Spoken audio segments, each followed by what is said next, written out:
సంవత్సరాల తరబడి ఎన్ని మందులు వాడినా మీ మోకాల నొప్పులు తగ్గట్లేదా? ప్రాణ పెయిన్ క్లినిక్ లో అత్యాధునిక చికిత్స. బిగ్ బాస్ 7 విన్నర్ పల్లవి ప్రశాంత్ కి పోలీసులు షాక్ ఇచ్చారు. ఆయనపై కేసు నమోదు చేశారు పోలీసులు. జూబ్లీహిల్స్ పోలీస్ స్టేషన్ లో సుమోటో కింద కేసు నమోదైంది. బిగ్ బాస్ షో అయిపోయిన తర్వాత జరిగిన ఘటనలకు సంబంధించి ఈ కేసు నమోదు చేశారు. పల్లవి ప్రశాంత్ తో పాటు ఆయన అభిమానులపై కూడా కేసు నమోదు చేశారు పోలీసులు.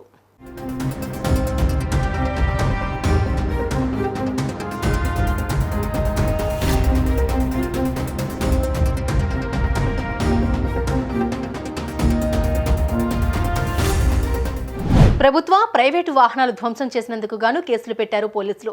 6 బస్సులు, ఓ పోలీస్ వాహనం, 2 ప్రైవేటు వాహనాలు ధ్వంసం చేశారు. సీసీ ఫుటేజ్, వీడియోలో వచ్చిన ఆధారాలతో నిందితులను గుర్తించారు. 147, 148, 290, 353, 427 RW, 149 IPC section 3 PDPP AC కింద కేసు నమోదు చేశారు పోలీసులు. లేదు మేడం, లేదు. ఇగో ఇదే రాయి మేడం. ఈ రాయితో కొట్టిండు, ఇక్కడ తగిలింది నాకు వచ్చి లోపల నుంచి. లోపలికి వచ్చి తగిలిందా?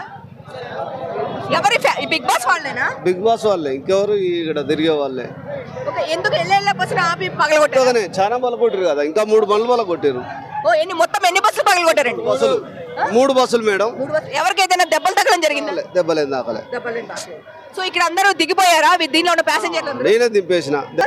మొత్తం 3 బస్సులు మేడం.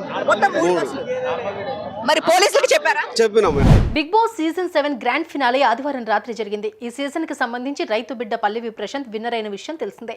కాగా నిన్న రాత్రి అన్నపూర్ణ స్టూడియోస్ ఎదుట ఆందోళనకర పరిస్థితులు నెలకొన్నాయి. ఫ్యాన్స్ చాలా మంది ఆర్టీసీ బస్సులో Bigg Boss contestants bus host Geetu కారుపై దాడి చేశారు.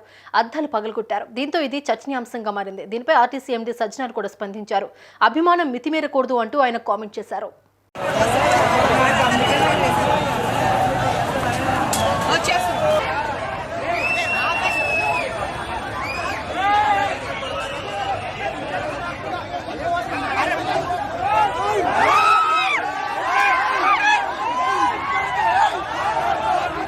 కాదు, అసలు ఎవరు అంటే వెళ్ళే బస్సు ఆపి పగలగొట్టారు?